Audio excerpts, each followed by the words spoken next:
While summer may make the living easy for most of us, our plants must work harder to survive in warmer temperatures. Join us as we prepare your landscape to go a few rounds in the summer heat.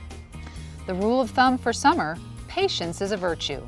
Wait until fall to establish new plants, especially less hardy varieties, and put your focus now on helping existing plants survive the heat of summer. Fragile plants and succulents will benefit from any shelter you can provide from the harsh sun and high winds, common to summers in the Mojave Desert.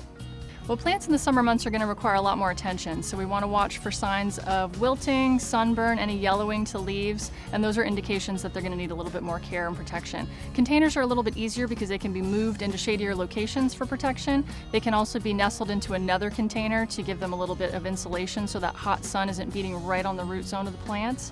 And plants that are in the ground, if necessary, we can add shade cloth to those. And shade cloth can be purchased at nurseries and hardware stores. It's sold by the foot, can be applied for the summer months. And watering is something that we're going to probably need to do at a little bit more frequent of a rate. So we still want to water deeply and infrequently, so we're really aiming to do a root depth for most plants of about a foot, shrubs about 2 feet, trees at least 3 feet, and we want to do a width of at least the canopy of the shrub or tree to make sure we're adequately watering.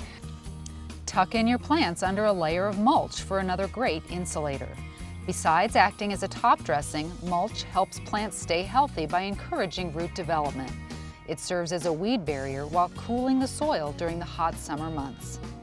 So inorganic mulch would be things like gravel, glass, rubber, anything that breaks down very slowly or doesn't break down at all. And organic mulch breaks down fairly quickly, things like compost, bark, grass clippings, leaves.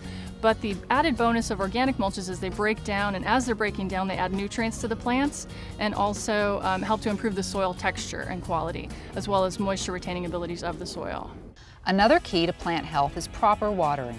For your plants, the key to success is a longer, deeper drip watering a few times a week, usually 30 to 90 minutes at a time, depending on your emitter volumes. Early morning watering will help prevent evaporation and water loss. If any of your plants appear to be withering, more water may not be the answer. Check for a broken or clogged drip emitter and ensure emitters are close enough to the plant to deliver water properly. As plants grow, you will need to move emitters outward to reach extended plant roots, or even add emitters for greater water needs. In addition, watering restrictions allow for hand watering dry spots or stressed plants at any time. Restrictions prohibit planting cool season grasses such as tall fescue or rye from May 1st to September 1st. Before you plant any grass, check the turf limits in your area to ensure you meet code requirements. If you already have an established lawn that needs warm weather help, it's not too late to aerate your turf. Aeration is removing a core plug of soil from turf, and it improves compaction, it improves the ability for water to penetrate the soil, and improves root growth and gas exchange, as well as nutrient uptake. So it's a great time after you aerate to apply fertilizer or compost. If you're using compost, you want to make sure that it's finely screened to about 3/8 of an inch, and you only apply 1/4 to 1/2 an inch deep so you're not smothering the turf, and then water it right in. And so this will fill in some of those plugs. Also, the plugs will remain on the top of the rest of the turf, and it's okay. They'll naturally just break down over the course of a few weeks. Are you ready to say goodbye to high water bills and regular lawn maintenance? Summer is a good time to remove turf and create a water-smart landscape design for fall installation.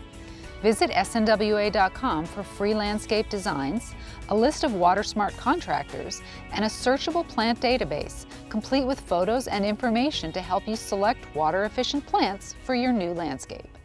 If your green thumb is just itching to put plants in the ground, remember, summer planting is not an all-or-nothing proposition. Some hardy, desert-adapted plants and ground covers will thrive in the heat when others are suffering. Planting in the summertime is always a bit challenging. It can be done, but a lot of plants are going to thrive and do a lot better if you wait until fall. When the temperatures are cooler, the soil is still warm, so you have really good root growth, but they're not as stressed being in the ground. If you plant in the summer, you really have to provide a constant lifeline to keep them thriving until fall, when they're actually going to perform well.